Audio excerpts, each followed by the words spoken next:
আসসালামু আলাইকুম ওয়া রাহমাতুল্লাহ। আশা করি আপনারা সকলেই ভালো আছেন, সুস্থ আছেন। জিন জাদুর কোরআনী চিকিৎসা ইউটিউব চ্যানেলের পক্ষ থেকে আপনাদের সবাইকে জানাচ্ছি আন্তরিক শুভেচ্ছা, অভিনন্দন। আলহামদুলিল্লাহ, দেখতে দেখতে আমার সাবস্ক্রাইবার বেড়ে যাচ্ছে। আর যারা নতুন ইউজার হয়ে থাকে তাদের কাছে একটা সাবস্ক্রাইবের মূল্য কিন্তু অনেক বেশি। ইতিপূর্বে আমার যে একটা ইউটিউব চ্যানেল ছিল মুমিনের হাতের, ওটা নষ্ট হওয়ার পরে এটা খোলা হয়েছে। এটা আমি ইতিপূর্বে আপনাদেরকে বলেছি। আসলে এখান থেকে কোনো ইনকাম করার কোনো ইচ্ছাই আমার নেই, আগেও ছিল না।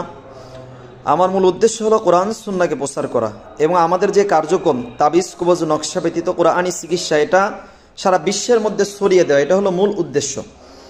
সকলে দোয়া করবেন। এই মুহূর্তে যে রুগীটা দেখতে বসবো, এই রুগীটাকে বারবার অজ্ঞান করে ফেলে দেয়, বারবার অজ্ঞান করে ফেলে দেয়। মূলত হলো চালান জিনের সমস্যা এবং মানুষের পক্ষ থেকে ক্ষতিটা করা হয়েছে। সকলে দোয়া করবেন ইনশাআল্লাহ। আসসালামু আলাইকুম ওয়া রাহমাতুল্লাহ।